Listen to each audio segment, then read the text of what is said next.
6h, 8h30, RMC Direct. Mathieu Rouault. 7h43, vous écoutez RMC, vous regardez RMC Découverte. Un jour historique, dit Emmanuel Macron ce matin. Ça y est, nous avons enfin un accord. 4 jours, 4 nuits de négociations pour tenter de trouver cet accord. Plan de relance européen. Nous sommes avec Pierre-Alexandre Anglade. Bonjour. Bonjour. Député des Français de l'étranger au Benelux, porte-parole du groupe La République En Marche à l'Assemblée nationale, membre du bureau exécutif de La République En Marche, responsable des affaires européennes. Vous avez de nombreux titres. Et à ce sujet, vous êtes avec nous.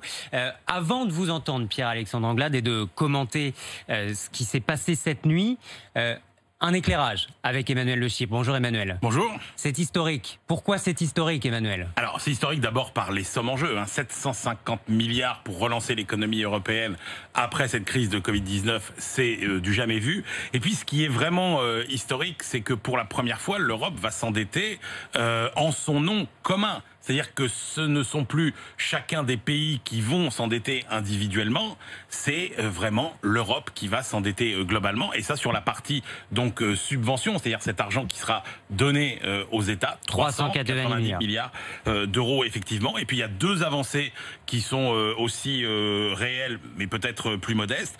La première, c'est que dans l'histoire européenne, jamais un budget n'avait été lié à des objectifs climatiques. Et là, ce sera quand même le cas. C'est une première. Et puis aussi, pour la première fois, le respect de l'état de droit devient une condition pour l'octroi de fonds. On sait que la Hongrie, la Pologne étaient contre cette clause. Mais enfin, bon, c'est inscrit dans les faits, même si cette clause a été atténuée par rapport à ses objectifs initiaux.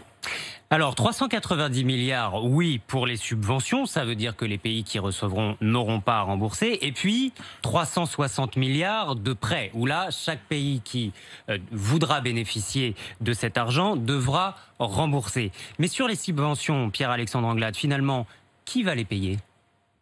Écoutez, ça va être le grand emprunt que les Européens vont former tous ensemble, ce qui est, comme le disait assez justement Emmanuel Le Chypre, historique, parce que historique d'abord économiquement, parce que ça écarte, pour un temps en tout cas, la menace que faisait peser la crise sur l'économie européenne, sur la zone euro. Et puis c'est historique politiquement parce que ça place au cœur de l'Union européenne la solidarité. Et donc on voit bien que, en faisant ce choix, les Européens décident de lier leur destin ensemble pour les décennies à venir. C'est un choix politique très fort. On les paye ensemble, mais c'est le couple franco-allemand qui a beaucoup insisté. Et Emmanuel Macron disait encore hier, arrêtez les frugaux, arrêtez d'être égoïstes, c'est les franco et les Allemands qui vont payer. Mais la réalité, c'est qu'il n'y aura pas de prospérité pour l'Union européenne, pour les États européens, pour la France, l'Allemagne, les pays frugaux, sur la ruine des pays du Sud. Et lorsque le président de la République se bat comme il s'est battu ces derniers jours pour obtenir cet accord, il le fait parce qu'aujourd'hui, aucun État européen, aussi grand soit-il, n'a la capacité économique, financière, politique de dépasser une crise comme celle que l'on est en train de vivre. Et donc lorsque l'on se bat pour obtenir un accord à 27, c'est évidemment dans l'intérêt général des États européens, mais c'est aussi dans l'intérêt de la France.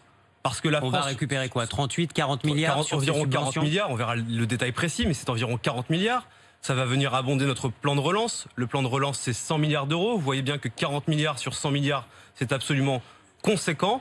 Et donc, en formulant cet accord, les Européens, d'une part, vont permettre à leurs économies de repartir et par ailleurs, de préparer l'avenir en faisant en sorte qu'il y ait une conditionnalité sur la transition écologique, ce qui est très important. Vous le disiez, Pierre-Alexandre Anglade, l'enjeu, bon, il est économique évidemment, c'est aussi une nouvelle philosophie européenne. Finalement, le coronavirus aura changé les rapports de force. On voit ces petits pays, les Pays-Bas, l'Autriche, la Finlande représentent à eux 4 ou 5, 10% de la population européenne et ont tenu tête au couple franco-allemand pendant 4 jours, 4 nuits. Il y a ce nouveau rapport de force qui s'est installé. Est-ce que l'Europe ne sort pas plus divisée finalement? Non, moi je crois que l'Europe sort renforcée au contraire de cet accord. C'est pas l'Europe des petits pas comme on aime parfois la décrire. Là, c'est un bond en avant. C'est un saut qui fait en sorte que les Européens ont lié leur destin politiquement pour les années à venir. Et là où certains ont pu voir de la division, moi j'ai plutôt vu une volonté commune de trouver un accord politique qui permette à tout le monde de s'y retrouver. Et les États du Nord, ils ont défendu un certain nombre d'intérêts, mais à la fin de cette négociation, nous sommes arrivés avec eux à trouver un accord sur un emprunt commun, une dette commune qui servira à des investissements d'avenir.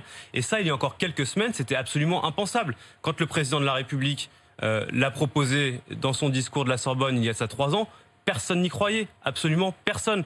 Lorsque le président de la République et la chancelière allemande Angela Merkel ont proposé un plan de relance le 18 mai dernier, en faisant cette proposition d'endettement commun, c'est réellement une victoire pour Emmanuel Macron, alors que l'objectif c'était 500 milliards de subventions. Oui, c'est une victoire politique.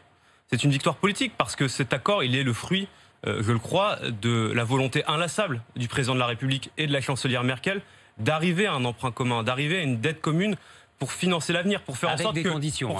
Mais pour faire en sorte que les pays les plus en difficulté, ceux qui ont été le plus frappés par la crise, soient aidés par leurs partenaires européens. C'est un changement de logique politique absolument majeur et fondamental pour les décennies à venir.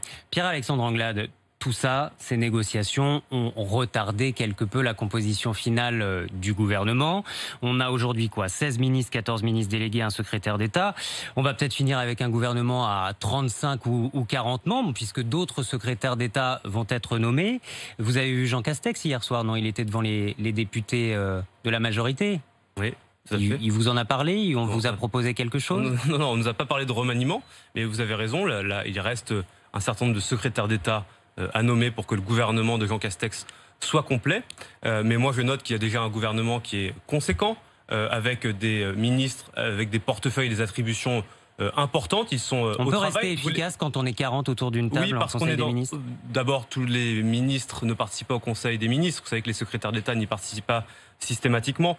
Mais nous sommes dans un temps de crise et dans un temps de relance, et où chaque secteur de l'économie, de la société française va avoir à s'adapter, va avoir à se relancer, et donc il va falloir des chefs d'orchestre de cette relance politique et économique, et c'est la raison pour laquelle avoir un nombre important de ministres ou de secrétaires d'État n'est pas tout à fait illogique, pour être au plus près du terrain, dans l'exécution la plus précise, pour faire en sorte que ce que l'on décide ici à Paris ait une résonance concrète dans tous les territoires, partout en France, où qu'on nous écoute aujourd'hui. Un secrétariat d'État aux affaires européennes, ça vous tenterait ?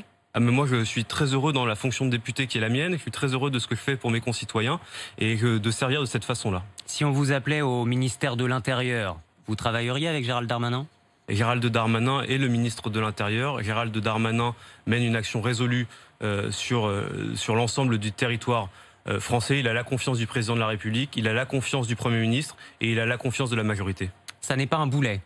Non, Gérald Darmanin n'est pas un boulet. Gérald Darmanin est le ministre de l'Intérieur du gouvernement de Jean Castex. Il est le ministre de l'Intérieur de cette majorité. Et Gérald Darmanin... J'ai vu les tribunes de soutien, de confirmation de la confiance de nombreux députés de la majorité. Oui, mais parce que Gérald Darmanin... Vous savez, dans notre pays, la présomption d'innocence, c'est un principe cardinal. Et si l'on revient sur ce principe, alors à ce moment-là, n'importe qui, à n'importe quel moment peut tomber sur n'importe quelle accusation. Et la vie politique, ce n'est pas le bal-trap. Ce n'est pas l'anathème permanent, ce n'est pas la vindicte populaire qui décide, ce ne sont pas les tribunes et encore moins les pancartes qui font et défont un ministre. Seule la justice prévaut dans ce pays. Dernière question, Pierre-Alexandre Anglade. Le départ de Gilles Legendre, le patron du groupe à l'Assemblée nationale, le patron du groupe La République En Marche, il paraît qu'il faut remettre de l'ordre dans votre groupe.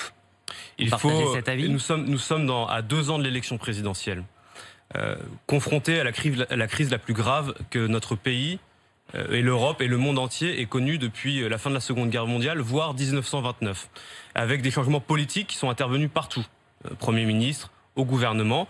Le président de groupe a fait le choix de partir à la rentrée. Un nouveau président ou une nouvelle présidente sera élu et il aura la mission de mener ce travail. Écoutez, ou une nouvelle présidente. Ou une nouvelle présidente. Vous avez des noms ? Non, je n'ai pas de nom, mais on verra bien. Des préférences ? Mais je n'ai pas de préférence, mais vous avez cité 2 noms, il peut y en avoir d'autres. Ça, c'est mes collègues et moi-même qui en décideront au moment d'un vote à la rentrée. Objectivement, on ne connaît pas toutes les candidatures. François de Rugy a fait état de la sienne. Il y en aura peut-être d'autres dans les jours qui viennent. Mais moi, je souhaite qu'on ait le président ou la présidente qui soit capable de rassembler les députés et de nous emmener jusqu'à la présidentielle pour faire en sorte que nous soyons les plus efficaces pour les 2 années à venir qui nous restent. Merci beaucoup, Pierre-Alexandre Anglade, d'avoir été avec nous ce matin sur RMC et RMC Découverte.